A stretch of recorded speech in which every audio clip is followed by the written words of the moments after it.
अस्सलाम वालेकुम नाज़रीन, आप YouTube चैनल देख रहे हैं। मैं इमरान खान हूँ।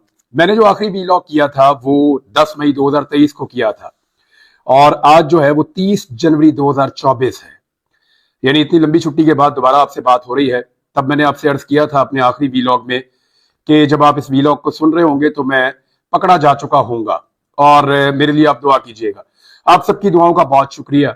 मुझे बहुत सारी बातें आपके साथ करनी है, बहुत सारी चीजें आपके साथ शेयर करनी है। कुछ चीजें शायद मैं कर पाऊं, कुछ चीजें मैं वक्त आने पे शेयर करूंगा और सही फोरम पे शेयर करूंगा, लेकिन आगे बढ़ना चाहिए और हमें अभी इस वक्त जरूरत है अपडेट करने की। इंपॉर्टेंट खबर है इमरान खान साहब की सजा।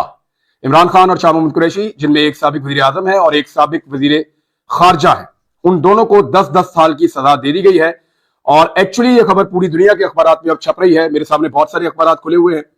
ये इंटरनेशनल मीडिया है, वॉशिंगटन पोस्ट हो, द गार्डियन हो या द टाइम मैगजीन हो, बाकी मैगजीन हो, आलमी जितने जरीदे हैं, अल जजीरा है, वहां पे इसको छपा है, BBC, CNN सबने इसको रिपोर्ट किया है। दुनिया का कोई ऐसा काबिल जिक्र मीडिया नहीं है जिसने इस खबर को ना दिया हो। ये एक बहुत बड़ी खबर है, आलमी सतह पे इसको उठाया गया है। तो आप अंदाजा कर लीजिए कि आलमी सतह की खबर है। इमरान खान को सजा हो जाना ये कोई छोटी बात नहीं है। उनके मुताबिक इसमें इतने ज्यादा कानूनी सुकम है कि इस केस के अंदर इमरान खान को ये सजा है, ये फौरी तौर पे मनसूख हो जाएगी, मुअत्तल हो जाएगी। सजा कैसे सस्पेंड होगी? इसमें दो चीजें होंगी।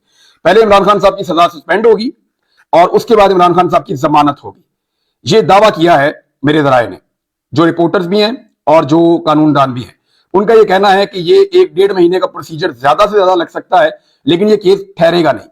और जो आईनी माहिरीन है, कानूनी माहिरीन है, स्पेशली जो इस किस्म के केसेस को जानते हैं, जब मैंने उनसे बात की, उन्होंने कहा जी ये जो जज साहब है ना, इन्होंने इमरान खान साहब पे बहुत बड़ा एहसान किया है।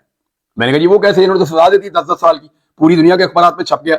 उन्होंने कहा जी एहसान ऐसे किया है कि इतनी कमजोर सजा दी है और इतनी गलतियां छोड़ दी इस बुनियादी मुकदमे में कि ये जब भी किसी फोरम पे जाएगा ये उड़ जाएगा।